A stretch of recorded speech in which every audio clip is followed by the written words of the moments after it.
So hey guys, what's up? I'm Irish, and today we're gonna be looking at a chess video, and yeah, it's a chess lesson basically, and we're gonna be talking about how to checkmate with a rook and a king.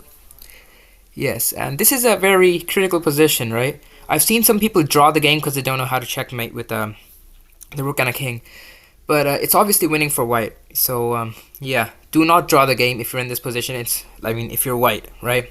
It can happen for the same for black, right? But yeah, do not draw the game because you can checkmate with a rook. You absolutely can. And in this video, we're going to be looking at how we can do it. So let's just get started. Do make sure to hit the subscribe button and like the video if you enjoyed. And I will be making more chess lessons like this. So do make sure to, yeah, click on the notification bell as well. Yeah, and what is the move here, you might wonder, right? Because it's white to move, right? What way do you play? So basically our aim in this lesson is to push the king to the edge of the board, right? To at least one edge of the board, right? So to what edge of the board is the king closest to right now? Well, obviously this edge right here, the A file. So we move our rook to C1. Why do we move our rook to C1? We move our rook to C1 to keep our king on the B file. So the king cannot go to the C file at all. Right? Now it's the black king to move, right? The black king can go to B5. And then what do? We bring in our king closer. Why do we bring in our king closer? To take away the squares the black king can move to. Right? So the black king only has really one choice here now. B4. You can go to B6. You know, A5, but A5 is just bad. Because he loses the game faster. Because if the king goes A5, we just go rook B1 right there. And then the king's trapped on the edge of the board, just like we wanted. Right, so there, king D3, king B4, and then what? You can go rook C4 check, right?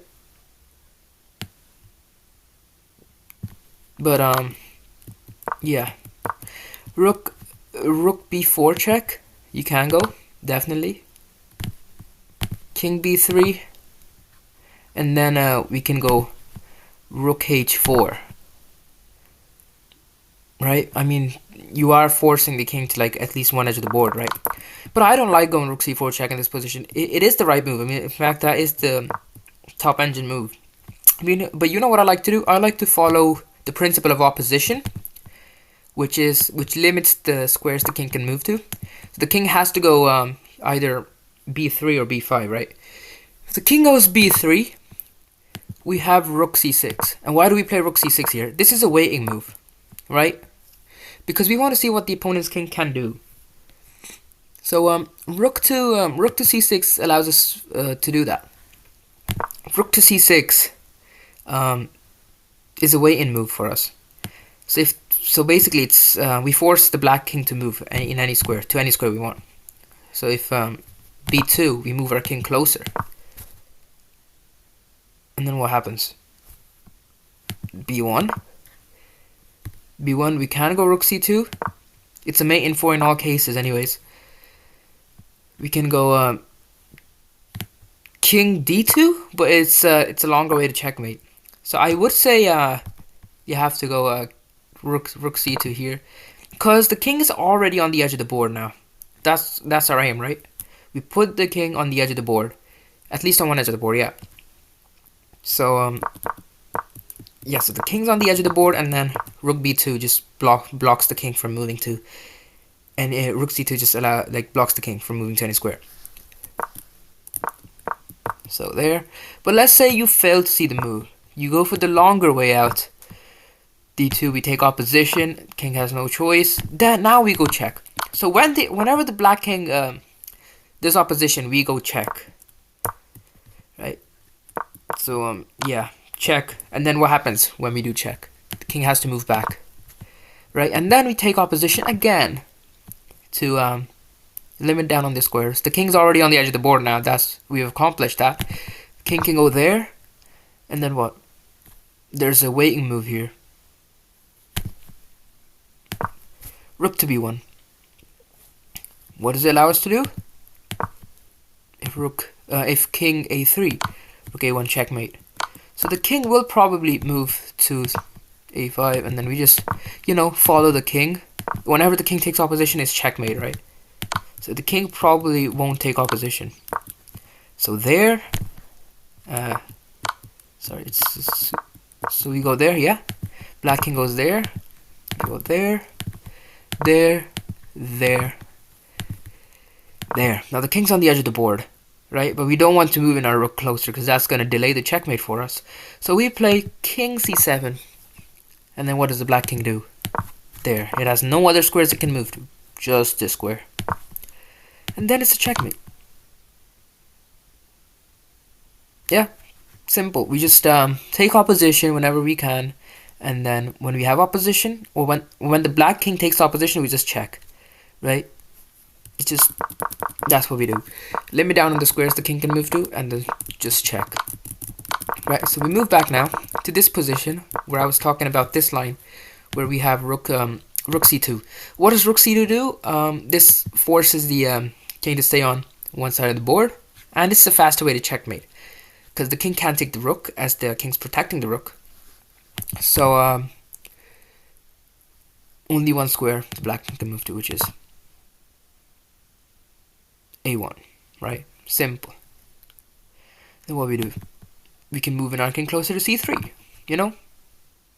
and black king's basically out of squares. It has to go to b1. We can go king b3, take opposition again. The king's forced to one square again. So we're basically limiting the squares the black king can move to. There, and then what? A rook c1 checkmate. Now here it's unusual because I was talking about taking opposition and then checkmating, but in this case you can also go rook c1 and that's checkmate, because the king has no squares it can move to. Like he can't go there, can't go there, can't go there, because it's checkmate. See, another way to checkmate is this. But let's say you miss this move. Let's say you're playing a blitz and you're really low on time and you just miss it. So it doesn't really matter, right? You can always go king d2 and then just force to the side of the board as you planned. Yeah, it's simple that way. If you're low on time, that is. If you're not, if you have plenty of time, then rook c2 was the right move for you. But yeah. So take opposition there. Waiting move anywhere, but I would do not recommend moving your king. Moving your rook to the back, because what happens there?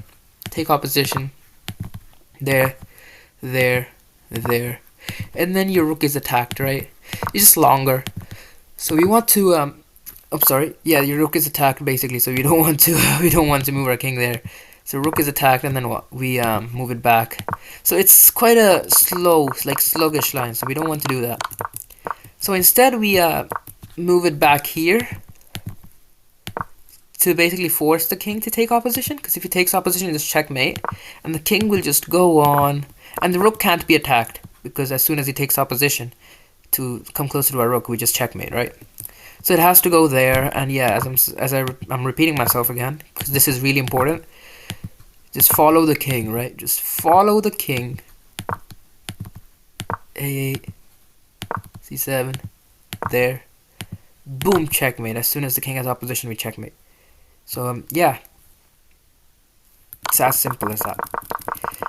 So guys, hopefully you enjoyed the video, and yeah, this was it for today's video. And do make sure to hit the subscribe button. I will be making more videos like these, so yeah, stay tuned.